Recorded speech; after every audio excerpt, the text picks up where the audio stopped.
नमस्कार Atul gardening art creation को सादर स्वागत। आज हम गोटे भिडियो करने जाऊँगी। देखु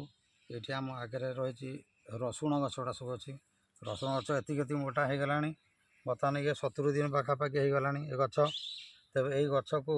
यार केमी भाव में हम मोटेटा बढ़ एवं तार जो रसुण दानाटा कि बड़ बड़ हम। तो बर्तमान सुधा शीत पड़ुची शीत पड़े रसुण दाना बर्तमान दाना तार फर्म हो बढ़ुची। तेज यहाँ शीत दानाटा बड़ होगापी आम कौन करवा तेणु कौन रासायनिक सार तो मुझे दूनी। तेणु ये आम गोटे जिनस करा देखो ये घास अच्छी ये घास गुड़ा एटी आम आगे बाछीद ये आगुरी देखो यहाँ सब छेली नांडी पड़ी मुझे छेली नांडी देती तापर गोबर खत पाणिचिया पाणिचिया कर किंतु बर्तमान हो तार इम्पोर्टाट टाइम जो समय कि दाना गुड़ाक बांध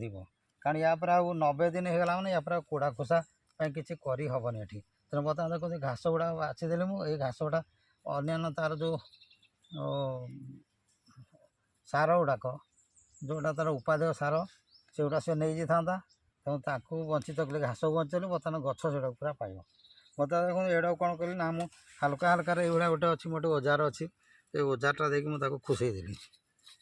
एटा खुशेबा आगुरी मुझे गोटे जिनस कर देखते मो पाखे अच्छी गोटे जिनस मु किणिक आनी बजार यहाँ बायो पोटास देखो यहाँ कौन सी केमिकल जिनस नुहे यहाँ ऑर्गेनिक जिनस बायो पोटास बजार बिक्री होची मुझे से बायो पोटास देखते लाइन रे मुझे देदेली एमती लाइन में पकईदेवी बायो पोटास एवं तापर आपको सब आड़े पकईदेवी घास को बाछीदेली घास बाछीदेला तृतीय काम है कौन ना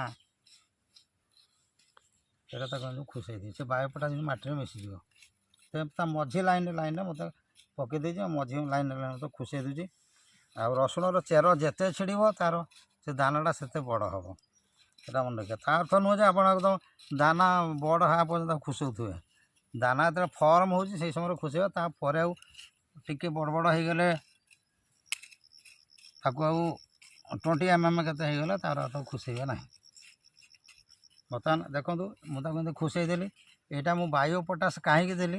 ना ये मु गोबर खत देना ये गोबर खत देने गोबर खत जब मुझे सफिसीयंट गोबर खत देजे पाणिचिया कर अल्प पतला देती जदि तार नियम है बर्तमान दानाटा कि भिड़ ना या ऊपर गोबर खत इंचे बहल पूरा परस्त होकर रही तुम बहलिया कि पकई ये सीटा होता बर्तमान सीटा जिन नहीं तेणु बायो पोटास देदेली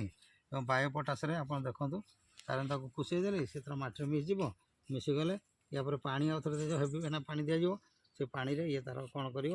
ना से बायो पोटासटा नहीं ता दानाटा भल भाव सृष्टि कर